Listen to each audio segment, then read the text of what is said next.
Social Scale-Up members, thank you for joining us for this session. We have now a very special speaker who is the Secretary General of the European Holiday Home Association. So Carlos Villaro Lassen, thank you so much for taking time to be speaking with us today. How are you and where are you right now? Thank you, Thibaut. It's a great pleasure. And thank you for all the orientations you actually are doing. Doing a great job with that. I think many people are following your LinkedIn post and others, so thank you for that. I'm in Copenhagen right now, in Denmark, where I'm based, and yes, just looking on a European landscape that in the wildest imagination, we would never plan for a situation like this. Maybe now we've been naive, but I think no one of us could imagine such a catastrophic situation that we are seeing. So yeah, a very grim picture, but we need to go ahead if we have to change things and save what can be saved. So Carlos, what's going to be very interesting that together we'll go over several topics.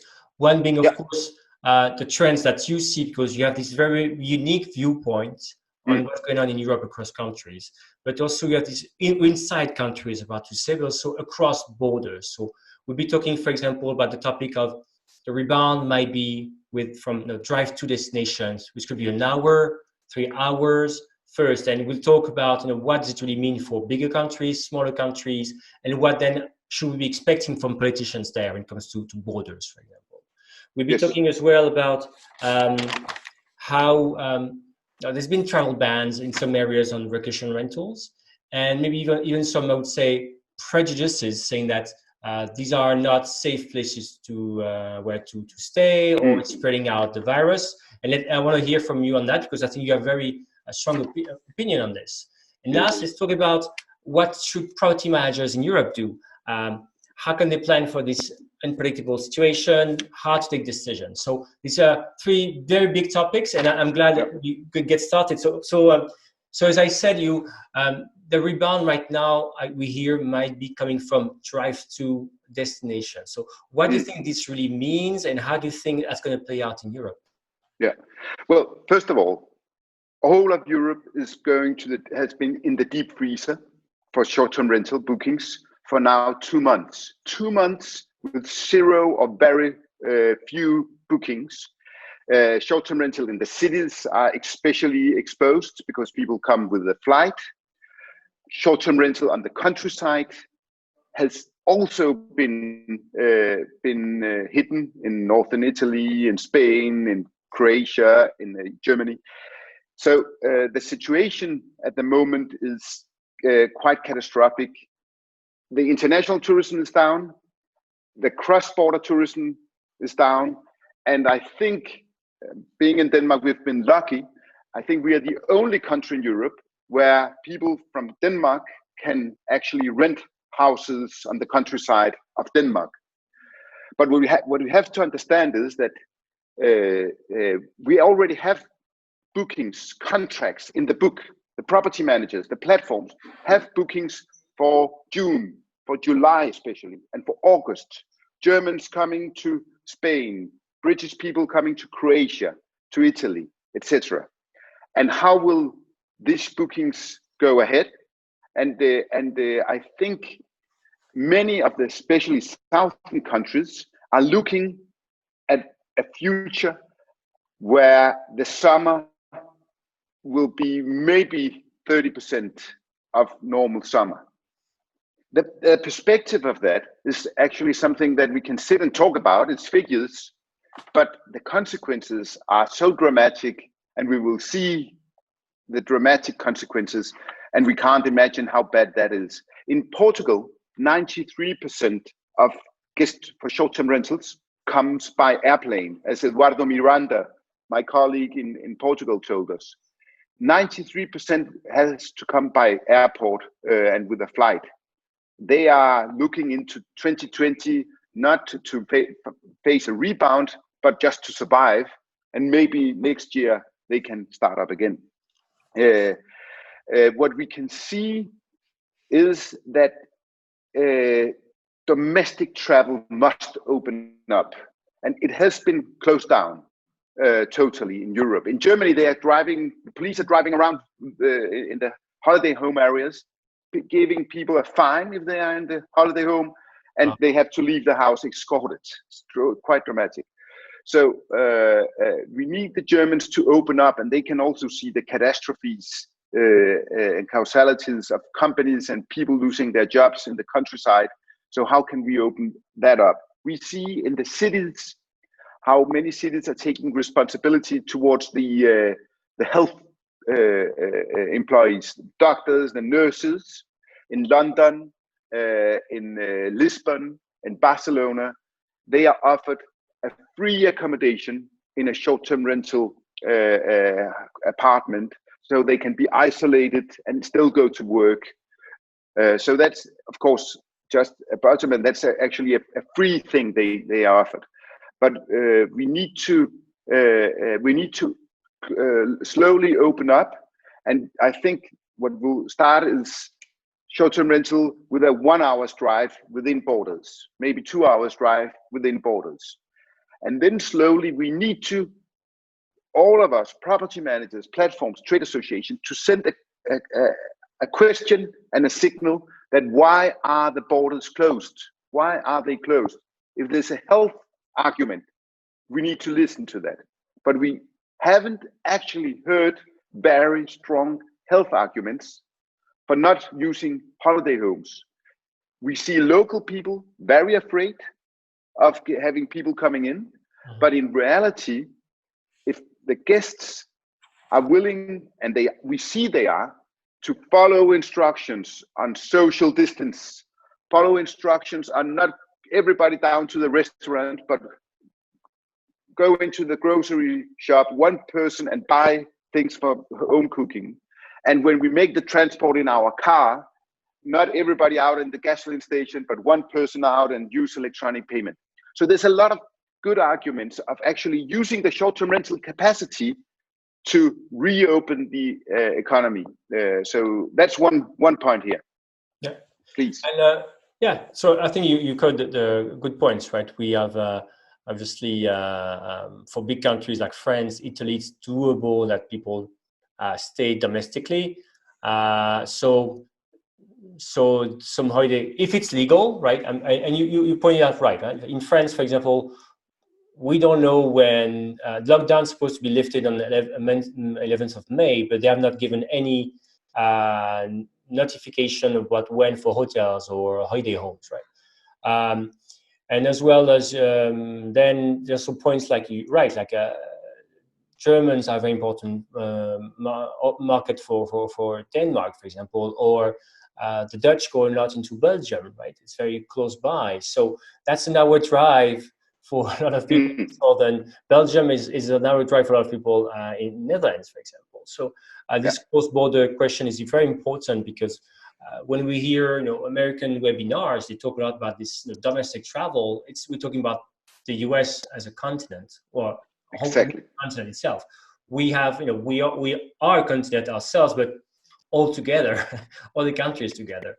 So that's very interesting to hear. And I wanted also maybe to have so as you said as well, there's been bans and also things happening on short-term rentals, and you think, as you said, it's actually often actually a safe option for people to stay. It's not proven it spreads things, even though there's of course local reticence, local fear going on. So having also states be clear about what's legal and it's actually okay.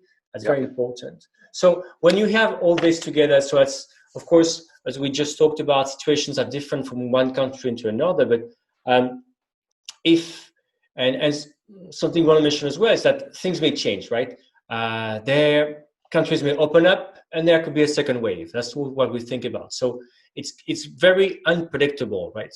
So what's your vision here? So how can people plan for the unpredictable? How can they make a decision?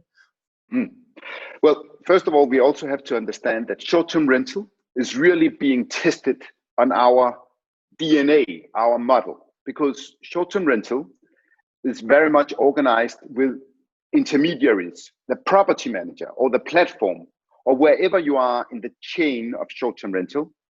you have two customers, the guests and the house owner. And we see a very high test. If we are friendly to the guests, saying, oh, you can rebook, you can have your money back, you can have a voucher, the house owner gets the loss, the biggest part of the loss. And on the other hand, if we say to the guest, too bad, no money back, no refunds, we keep the money and give it to the house owner, we see guests very angry, taking us to court. And what we cannot accept is a situation where we have to pay the money to the guests and to the house owner, because then we are bankrupt, right? So our model is very much tested in these days. And as a property manager, we need to plan ahead. And what we are good at is creating bookings. We are a turnover machine. We create bookings, send the money on, guest this way, money this way, the house cleaned, next guests. Come on.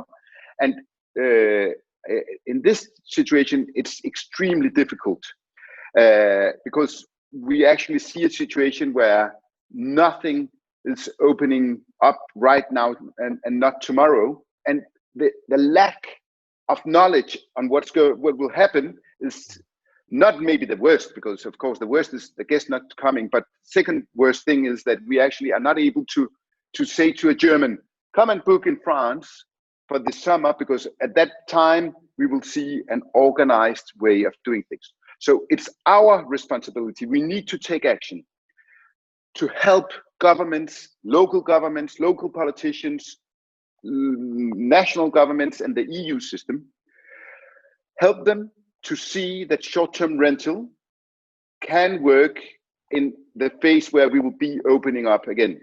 Because 80% of all our capacity, don't forget that, 80% of all our capacity is outside of the cities. It's on the countryside, in southern France, in Croatia at the coast at Split, in Portugal or the Algarve or the Spanish Costa del Sol, or in the Danish summer houses at the north. And these houses are actually quite good for isolation purpose and ensure that you don't spread the virus, because you can keep to yourself. Don't get too close to the locals. Don't shop along. And we need actually to explain that, because I think people are extremely scared of the situation.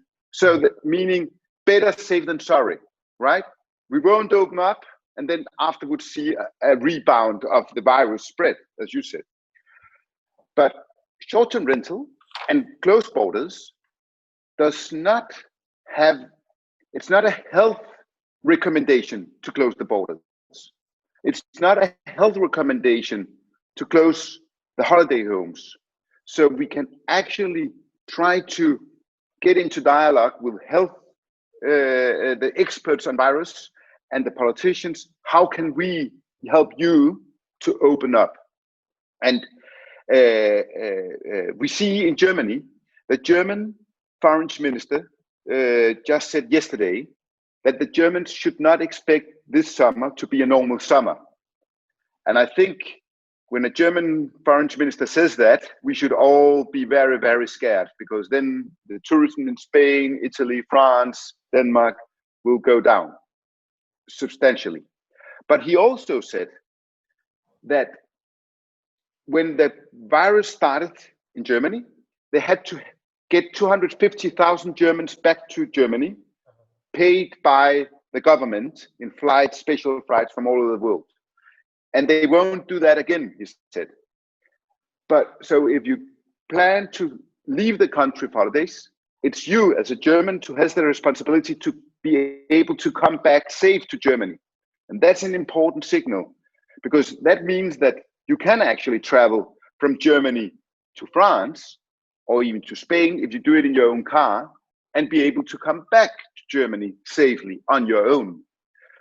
So, okay, let's then guide after that. We saw in the Czech Republic that Eric Bourdieu told us 80% of the Czech people thinks that the border should be closed until end of year, closing all Czech Republic for in and out. That's 80% of people. So don't forget that the majority of politicians, and they have the majority of their citizens behind them thinks that borders should be kept closed as long as possible. So how do we change that?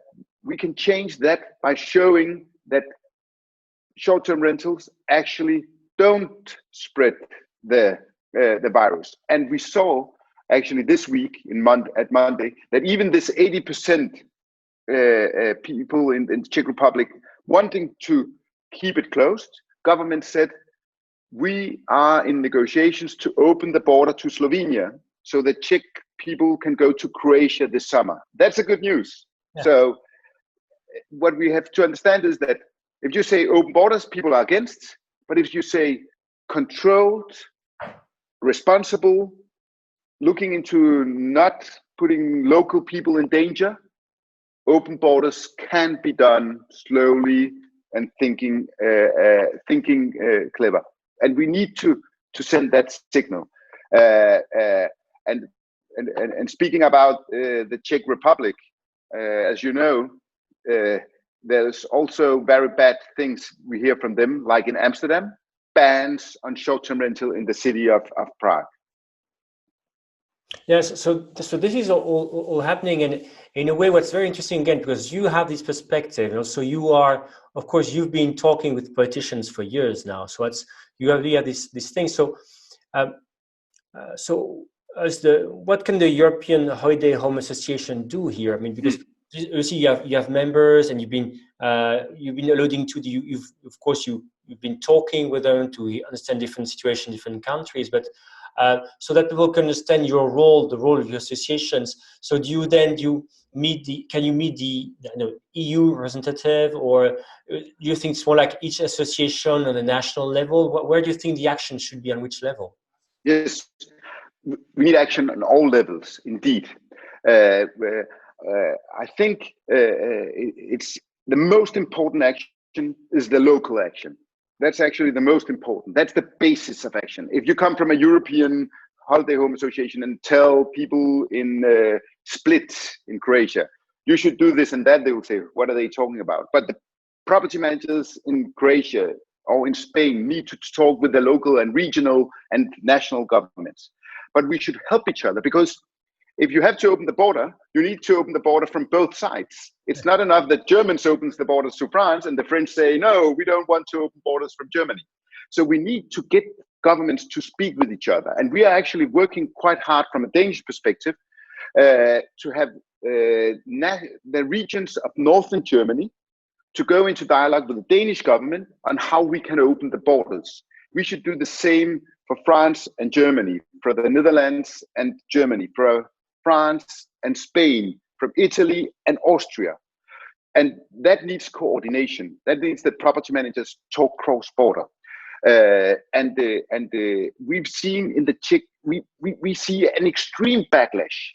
So in one thing, we're trying really to open borders to make people understand how things are. But at the same time, we've seen that in the Czech Republic, they passed a law saying, in Prague, all short-term rentals, all Airbnb or Expedia or local rents should be illegal, because short-term rental is the spread of COVID-19.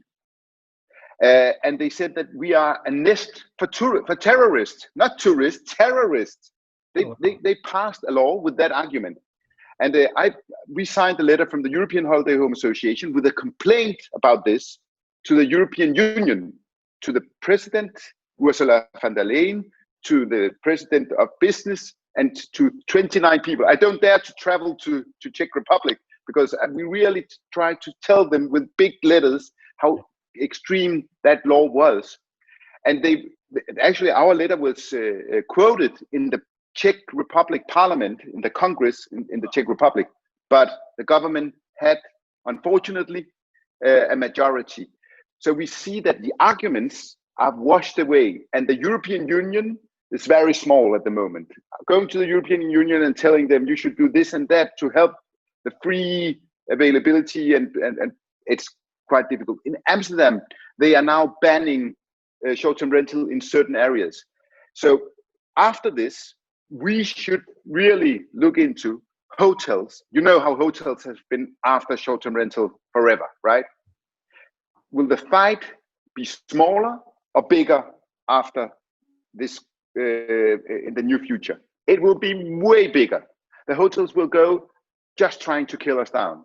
And many of the civil rights of short-term rental, like the property right, like the right I can invite people to my house if I want to, those rights will be flushed away because governments can say, oh, we need to help the hotels. And if we close all short-term rental, at least we can give them something. And normally, you can't just pass that. Common sense, politicians saying the free right to use your property, whatever arguments we have been living on, are just overheard. And actually, it's crazy, right? Because we will have a crisis, a substantial crisis for the next 3-4 years or even longer. And then we should think that if people rent out, they can get some money. They can pay for the food. They can create new jobs in the restaurants. So we should have all the backing in the world from governments. If you ask me, I think we will see a backlash. We will see governments saying, we want to help these guys at the hotels who are funding my campaign. So we will. I am really afraid that we'll see a European backlash against short-term rental. And at the same time, I'm actually positive and optimistic because I think that our model has shown and will show to be a very, very strong model. Because what are we doing? We are using existing capacity. We are giving the guests a place to be where they can cook their own. They can actually, in a pandemic future, short-term rental is much better than a lobby in a hotel, etc. A breakfast restaurant. We can do our own breakfast. And also, I think that we will, what we see is that we have 4 million short-term rental units in Europe, 4 million short-term rental units, meaning that we have 4 million property owners, thousands of property managers who are taking this backlash because of the COVID together. We're not one hotel, and when the hotel drops, there's no life afterwards. No, we are solidaric in this situation, so we can take a lot of pressure. And on the other side of the COVID, people will be looking for this even more. We are very digital, as you know. You are also part of that internet. That's us. The property managers, the platforms, everybody can work together. So it's gonna be a big fight, very dramatic, but there's also a future ahead. Well, what's great, Carlos, is to hear your strong implication to this, and you can feel the strength or your willingness to help out here. So if I'm a local property manager watching the session right now, if I understand correctly, the right thing to do would be to turn now to my regional or national association to see how we can join forces and help convince our own governments to take the right actions, right? Yes. I think we need to understand that we cannot say this is the situation. We have a virus, a pandemic, and we should do this and this and this and that. No, we have to think like the American military does when you are in an airplane fight. OODA loop, and that means, look it up. You can look it up on the internet. OODA: observe, orient, decide, act, loop. Because today we have this situation. Tomorrow, the French Prime Minister Macron says something about summer holidays. Then we have a new situation. We observe that situation. We orient. What does that mean for short-term rental in France? We take a decision. Okay, we do marketing locally. Oh, they're opening to Germans. We are ready to go for German guests. And then act. Put some action on. Send a letter to your local property manager association or your local politicians or your colleagues. The situation is changing by the minute. When we are finished with this interview, we have a new situation because the president of the EU maybe have said something new, or the oil prices are going down or up. So we really need to observe much more than we are used to. How is the situation evolving? And then act. We need to observe, orient, take some decisions. Okay, we open up. No, we close down. We start marketing, not aggressive, but one day at a head. And we need to make it, we need to have the focus. What do we want? We want short-term rentals to open up again. We want tourism to open up again. We need borders to open up again. And we need to work together to create that situation. So thank you for putting focus on this theme. And I think really we should meet again in 2 weeks, because then the world will be a new week, a new year almost, so that we can see how to navigate. And we are learning every day. So thank you, Thibaut. Oh, you're welcome again. Carlos Villaro, Lassen, thank you so much for your time today, for your energy. And I think people can reach out either to the website of the Holiday Home Association, European Holiday Home Association. Also, Please do on LinkedIn, I guess, as well. Thank you very much. With the links, share. Yeah. So you Perfect. take care. Take care too. Take care too.